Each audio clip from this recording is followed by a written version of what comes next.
Ok. Entonces, estamos viendo la unidad número 5, que son los ciclos biogeoquímicos. Seguramente ustedes ya conocen muchos de estos ciclos y si no, pues el día de hoy los vamos a tratar de aprender y de comprender y les va a quedar más claro cuando realicen pues, la exposición que explicamos hace un momento, ¿no? Entonces, los ciclos biogeoquímicos no son otra cosa que la materia circulando desde los seres vivos hacia el ambiente abiótico, que son los ecosistemas, y viceversa, ¿no? Los ciclos biogeoquímicos, habíamos dicho la vez pasada que pueden ser de tres tipos, ¿no? ¿Cuáles son estos tipos? Pueden ser gaseosos, sedimentarios y mixtos. Los gaseosos son aquellos que únicamente su interfaz está dada en la atmósfera, los sedimentarios únicamente en la corteza terrestre, perdón, y los mixtos comparten una interfaz tanto en la atmósfera como en la corteza terrestre, ¿no? Entonces, pues los ciclos biogeoquímicos, como dice aquí, es cómo circulan todos los elementos. Normalmente analizamos los llamados elementos biogenésicos, el CHONS, como habíamos dicho la sesión anterior. Me voy a regresar tantito. Habíamos dicho que estos son los elementos biogenésicos, no quiere decir que sean las únicas, pero sí son los más importantes.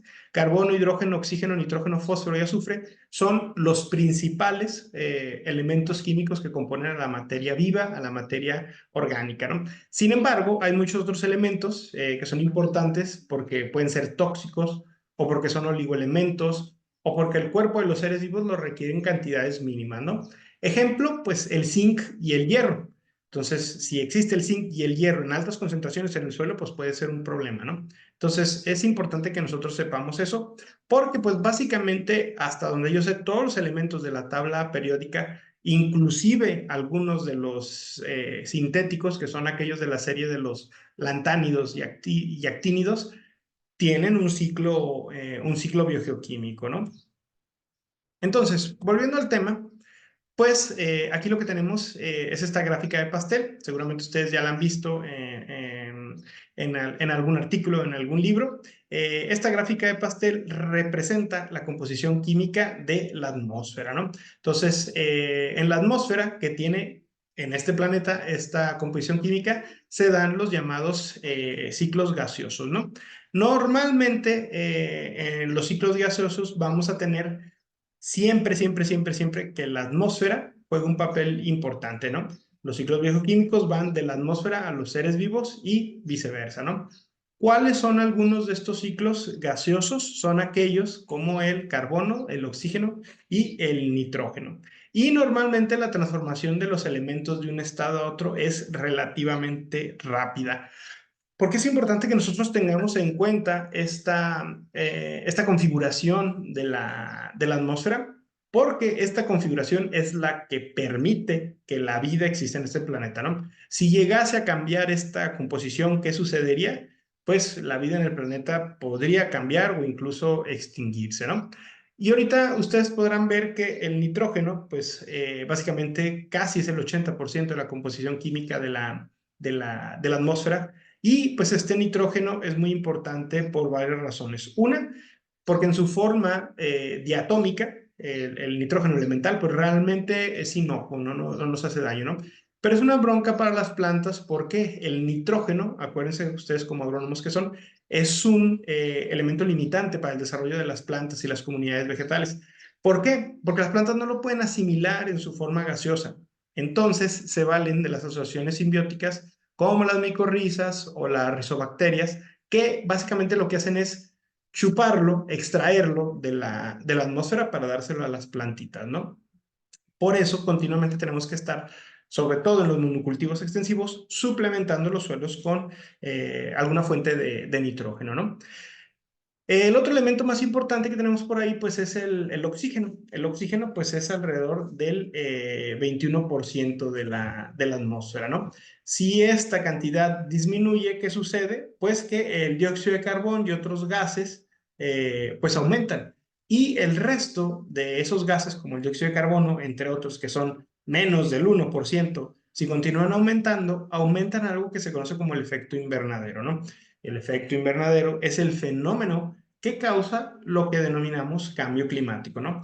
De ahí la importancia de mantener sin alteraciones la química de nuestra atmósfera, ¿no? Por otra parte, tenemos a los ciclos sedimentarios, que son aquellos donde los elementos permanecen formando parte de la Tierra, ya sea en las rocas o en el fondo marino, y de ahí pasan a los seres vivos, ¿no? En estos, la transformación y la recuperación de los elementos es más lenta, ¿no? ¿Cuáles son los ejemplos más clásicos? El ciclo del fósforo y el ciclo del azufre, ¿no? No hay que olvidar que también el fósforo es un elemento que es limitante para el desarrollo de las plantas y las comunidades vegetales en general, ¿no? También por eso se utiliza como parte de los fertilizantes, ¿no? Muchos elementos que se encuentran presentes en la corteza terrestre ven alterado su ciclo bioquímico con las actividades industriales, principalmente la minería, ¿no? Una vez que la minería entra a un lugar, seguramente ustedes lo saben, pues se alteran estos ciclos bioquímicos y se ocasionan grandes problemas de contaminación ambiental, ¿no? Finalmente tenemos a los ciclos mixtos. Los ciclos mixtos, el ejemplo más clásico es el ciclo del agua, pues básicamente son una combinación de los ciclos gaseosos y sedimentarios, ¿no? En los ciclos mixtos, los elementos están una parte en el aire y otra parte del tiempo están embebidos en la corteza terrestre, ¿no? Dependiendo del libro que ustedes vean, van a encontrar sí o no el agua. El agua, pues como tal, no es un elemento químico, no lo representa un símbolo como el oxígeno, como el carbono, no es parte de la tabla periódica, pero al ser líquido vital y por tener la importancia que ya todos sabemos, pues se le incluye como parte de los ciclos biogeoquímicos, ¿no? En algunos libros puede venir el oxígeno, el carbono y el nitrógeno, ¿no? Denme un segundito porque están, hable y hable en el grupo en los grupos de WhatsApp. No son ustedes, ¿verdad? Ah, no. Ok, entonces, continuando, los ciclos biogeoquímicos, como ya lo dijimos, pues se agrupan en tres grandes grupos: gaseosos, sedimentarios y mixtos, ¿vale? Déjame ver si está aquí el ciclo del agua. Ah, no aparece el ciclo del agua, ¿no? Ok, entonces, por ahí en la presentación viene un link para que ustedes entren ahí y vean cómo es que funciona el ciclo del agua, ¿no? Entonces, ahorita vamos a ver unos videos y luego vamos a analizar el caso de la contaminación en Torreón, Coahuila, que es en la ciudad donde nosotros nos encontramos, ¿no? Bueno, donde está la poderosísima Narro Unidad Laguna, ¿no? Entonces, en ese sentido, ¿por qué analizamos tanto el ciclo del agua, chicos? Bueno, esto es muy importante por una razón. El agua no solamente tiene su importancia biológicamente hablando, porque pues es indispensable para todos los seres vivos. Químicamente hablando, es una sustancia extraordinaria. ¿Por qué? Tiene algo que se le conoce como ser el disolvente universal, ¿no? Entonces, seguramente todos ustedes conocen el ciclo del agua, el agua se volatiliza, se va a las nubes, se condensa, precipita, cae otra vez en ríos, lagos o una parte de esa se infiltra, chalala, chalala. Eso todos ustedes lo saben. Lo que no sé yo como científico, ni muchos científicos lo saben, y es algo que continuamente se trata de medir, de cuantificar, es la cantidad. Como ya dijimos, el agua es el disolvente universal. ¿Cuál es la cantidad de contaminantes que se mueven a través del ciclo del agua? Es decir, si yo tiro un kilo de basura en un río, ese kilo de basura va a terminar medio kilo en el mar o medio kilo en las nubes. No lo sabemos, no lo sabemos a ciencia cierta. Lo que sí sabemos es que la contaminación se mueve de esa manera, ¿no? Entonces, esto es muy importante que nosotros lo sepamos, ¿no? Entonces, vamos a ver unos videos, déjenme ver si los puedo abrir para que los podamos analizar después. Ok. A ver, según yo sí se va a poder. Es que nunca he proyectado un video en Zoom.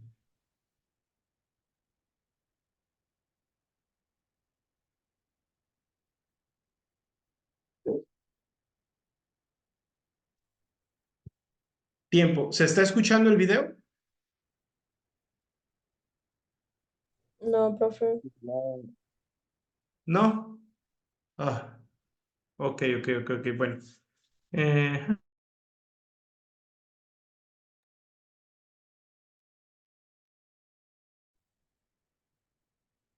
Póngale subtítulos.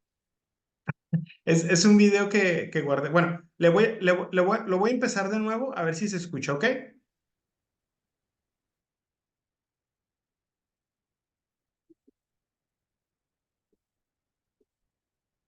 ¿Se escuchó? No, No, Decía, 3/4 partes de la superficie del planeta están cubiertas por agua.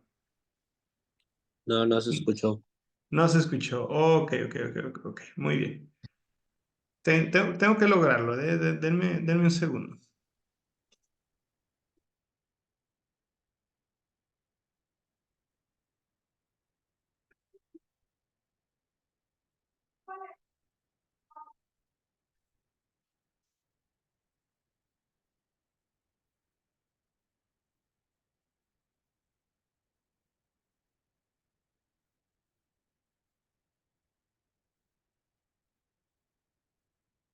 Bueno, no se puede. Entonces, lo voy a ir explicando yo conforme va saliendo, ¿no?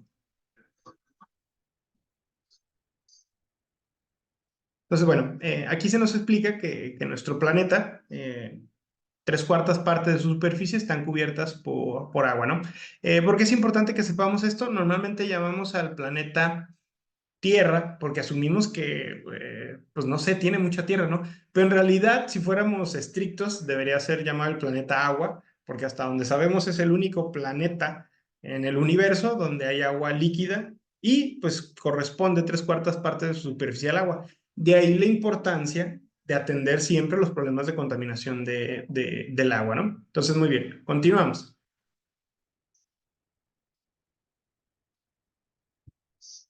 Entonces, lo primero que sucede en el ciclo del agua, obviamente como es un ciclo lo podemos iniciar donde nosotros queramos, el calor eleva la temperatura del agua y hace que se evapore o se volatilice, ¿no? Entonces, esta agua, pues cuando se evapora, ¿a dónde se va? Forma las nubes. Las nubes, normalmente una vez que se forman, van a alcanzar una temperatura muy baja respecto a su posición en la atmósfera, ¿no? Y cuando ya hay demasiada agua o la temperatura es muy baja, las nubes, ¿qué van a hacer?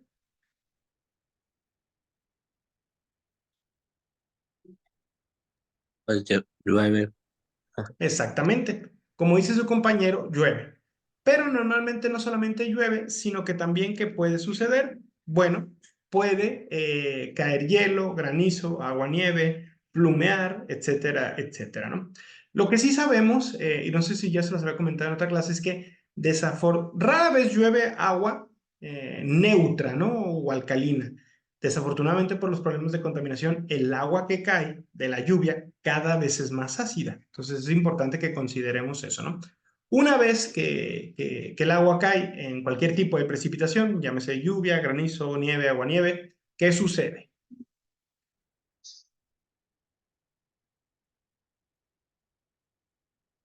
Una parte de esta agua, ¿a dónde se va a ir? Esta agua se va a quedar en Esta agua se va a quedar se va a quedar una parte embebida en el suelo y otra parte se va a quedar en las plantas. Las plantas la van a mantener ahí y cuando haya un excedente a través del fenómeno de la evapotranspiración van a liberarla, ¿no? Esto es muy importante, ¿por qué? Porque mantienen cierto porcentaje de humedad relativa en los microambientes que se llegan a formar, ya sea en el aire que está en una selva, en una jungla, en un bosque o en una gran porción de la atmósfera. Ejemplo, en el aire que se encuentra ¿cómo se llama? Encima de la selva lacandona o de la selva del Amazonas, ¿no?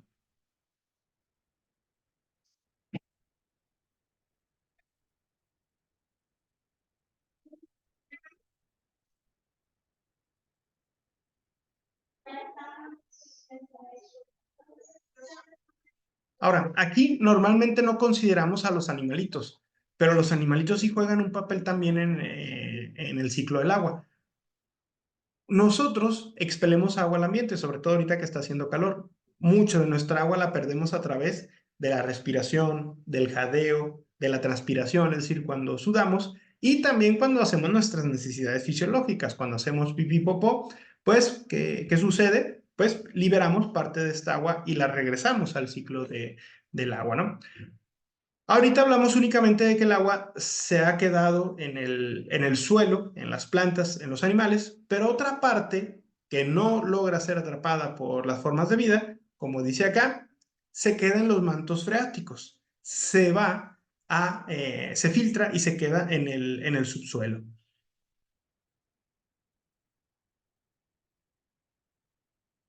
De alguna manera, el agua que se infiltra forma ríos subterráneos que normalmente desembocan en un lago, en alguna laguna o en el mar, vuelven a estar de nuevo expensas a la temperatura atmosférica, es decir, lo que calienta el sol, como dice la canción de Luis Miguel. ¿Y qué sucede? Pues de nueva cuenta empieza el ciclo, ¿vale? No sé si tengan aquí hasta alguna duda del ciclo del agua. No. No, pero Ok, está bien. continuamos entonces, ¿no?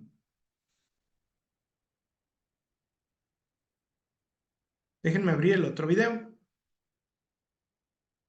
Entonces, hasta aquí hemos analizado únicamente un ciclo. Ahora vamos a analizar el ciclo del carbono.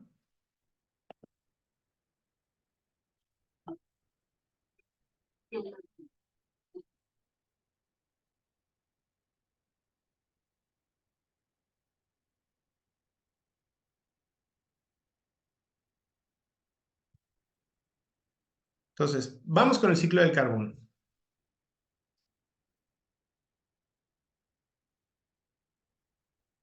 Entonces, aquí en esta pequeña presentación nos dice que el carbono, acuérdense que ahorita veamos el CHONS, y el CHONS está organizado de mayor importancia a menor importancia. El elemento de la vida, después de este compuesto que llamamos agua, el elemento que más está presente en las biomoléculas, llámese en las proteínas, en las vitaminas, en los ácidos nucleicos, etcétera, etcétera, es el carbono.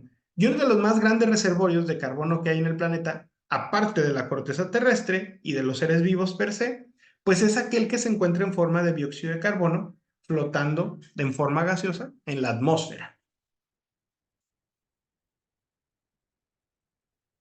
Pero también lo podemos encontrar en forma de carbonatos en la corteza terrestre.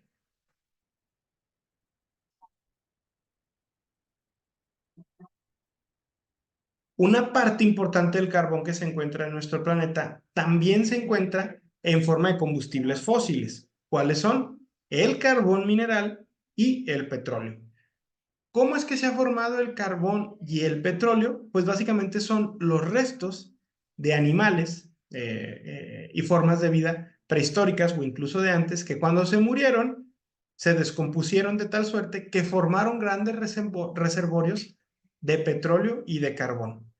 ¿Qué tuvo que pasar para que se formaran? Bueno, no soy especialista en petroquímica, pero básicamente estos desechos quedaron expuestos bajo una serie de condiciones anaerobias, donde no había oxígeno para que hubiera bacterias que los compusieran, y con el tiempo fueron siendo sepultados por otros sedimentos, eventualmente quedaron profundos en la corteza terrestre, y al haber calor y presión por el movimiento per se de las placas tectónicas o de los movimientos orográficos, se formó el petróleo y el carbón, que hasta nuestros días utilizamos como fuentes de combustible, ¿no? Desafortunadamente, pues este carbono que estaba guardadito en la corteza terrestre, pues ahora se va a la atmósfera. Y ahorita habíamos dicho en los ciclos gaseosos que ¿qué? Que el dióxido de carbono es un gas de efecto invernadero. Entre más haya, disminuye la concentración puede llegar a disminuir la concentración de oxígeno, pero aparte aumenta el efecto invernadero y eso hace que el planeta sea más caliente, ¿no? Y eso no lo queremos particularmente pues en Torreón, Coahuila, ¿no? Continuamos entonces.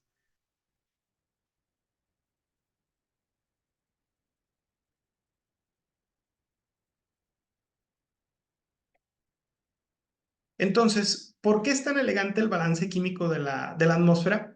Aquí es donde ustedes entran, la fotosíntesis. Las plantas realizan un proceso bajo el cual captan el dióxido de carbono, lo quitan de la atmósfera, evitan que produzca más efecto invernadero. ¿Y qué sucede? Bueno, lo incorporan a su biomasa y se queda ahí guardadito y no causa más efecto invernadero. Las plantas hacen una cosa maravillosa porque transforman este carbono en sustancias que son nutritivas para ellas y para nosotros, principalmente la glucosa, que es uno de los fotosintatos más importantes, ¿no? Ay, chicos, denme un segundito porque tengo una llamada.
Ay, disculpen, chicos. Continuamos entonces. Entonces, aquí, pues básicamente lo que hacen las plantas es capturar el dióxido de carbono, disminuyen el efecto invernadero, transforman este dióxido de carbono en un fotosintato, que es principalmente la glucosa, otros azúcares y otros elementos que requieren las plantas tanto para su nutrición y que los organismos heterótrofos, pues nos aprovechamos de ellos para alimentarnos, ¿no? Continuando con el video, ¿qué otra cosita hacen las plantas? Esto es muy importante. Una vez que han de alguna manera transformado el dióxido de carbono, las plantas no solamente nos van a dar este fotosintato, que es la glucosa, sino que van a liberar como producto de un residuo, de un desecho, oxígeno. El oxígeno, pues, es lo que respiramos todos los organismos aerobios de este planeta. Bacterias, animales, nosotros, etcétera, etcétera. Necesitamos el oxígeno para la respiración.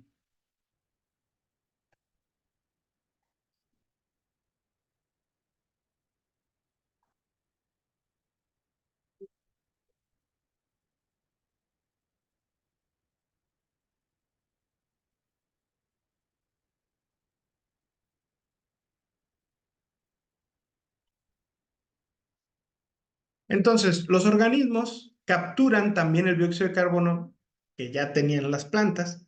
Una parte de esta lo liberan porque nosotros respiramos y a través de los procesos digestivos nosotros eventualmente vamos a liberar dióxido de carbono. Es parte de la contaminación, sí y no, porque es parte mismo del balance químico de la atmósfera. La otra manera es que una vez que nos morimos, nos descomponemos, devolvemos este carbono al suelo, ¿no?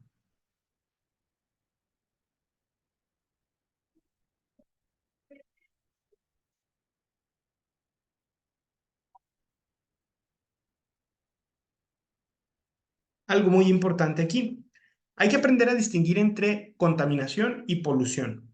Polución es toda la contaminación que es producto de la actividad humana y contaminación únicamente la que se produce por causas naturales.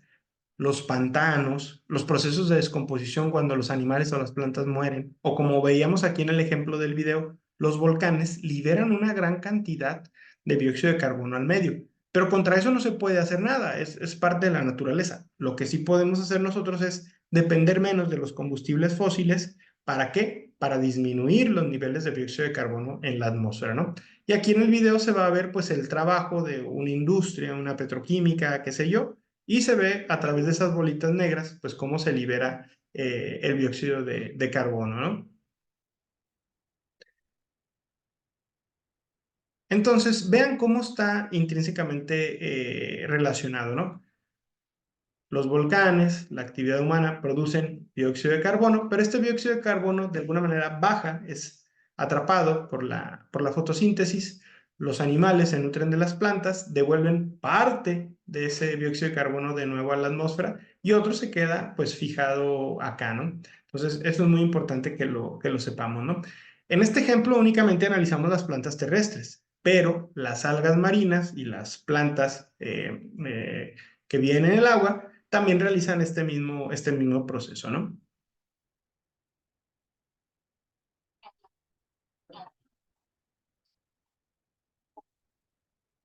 Ok, chicos. Entonces, no sé si tengan hasta aquí alguna duda o pregunta, ¿no? Perfecto. No, No, profe. Ok, nos queda un minutito. Tengo que irme corriendo a la inauguración de este evento. Cualquier cosa, pues me ponen un WhatsApp, ¿vale? vale, Ok. Muchísimas gracias, chicos. Cuídense mucho, pórtense bien y nos estamos viendo la próxima sesión. hasta luego. Gracias, profe. Pórtense bien, Hasta chicos. luego. Nos vemos. Bye, bye.